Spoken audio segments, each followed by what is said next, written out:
یہ جو دنیا والے کہتے ہیں نا کہ ہم بہت محبت کرتے ہیں، یہی دنیا والے تمہیں اٹھا کر قبر میں ڈال کے آ جاتے ہیں۔ تو آپ کو پتہ ہے اس وقت آپ کے ساتھ کون ہوتا ہے؟ آپ کے اعمال، آپ کے پیارے نبی حضرت محمد صلی اللہ علیہ وآلہ وسلم قبر میں بھی تشریف لے آتے ہیں۔ جب سب رشتے چھوڑ دیتے ہیں تو رسول اللہ صلی اللہ علیہ وآلہ وسلم قبر میں بھی تشریف لے آتے ہیں۔ کتنا خوبصورت رشتہ ہے ہمارے نبی کا ہمارے ساتھ جو جڑا ہے۔ تو اللہ سے دعا کریں اللہ ہمارے دلوں کو ہمارے نبی کی محبت کے لیے کھول دے۔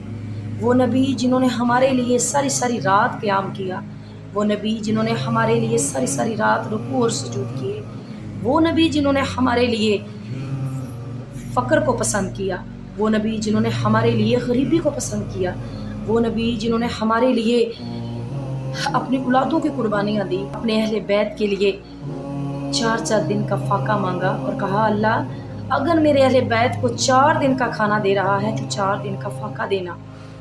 تو ایسا کون سا رشتہ ہے جو قبر تک جاتا ہے؟ رسول اللہ صلی اللہ علیہ وآلہ وسلم آج بھی آپ کے ساتھ ہے، قبر میں بھی آپ کے ساتھ ہوں گے، بروز محشر بھی آپ کے ساتھ ہوں گے۔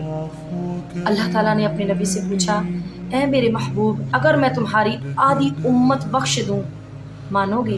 رسول اللہ صلی اللہ علیہ وآلہ وسلم نے فرمایا نہیں میرے اللہ، مجھے شفاعت کا حق دے دے، میں جس کا ہاتھ پکڑوں گا تو اسے جنت میں داخل کر دینا، میں جس کی طرف اشارہ کروں گا تو اسے جنت میں داخل کر دینا۔ آپ یہ دیکھیں وہ محبوب جو ہمارے لیے تکلیفیں اٹھاتا رہا اور پھر قیامت تک آقا ہمارے ساتھ ہے، پھر کیوں نہ اس نبی سے محبت کریں۔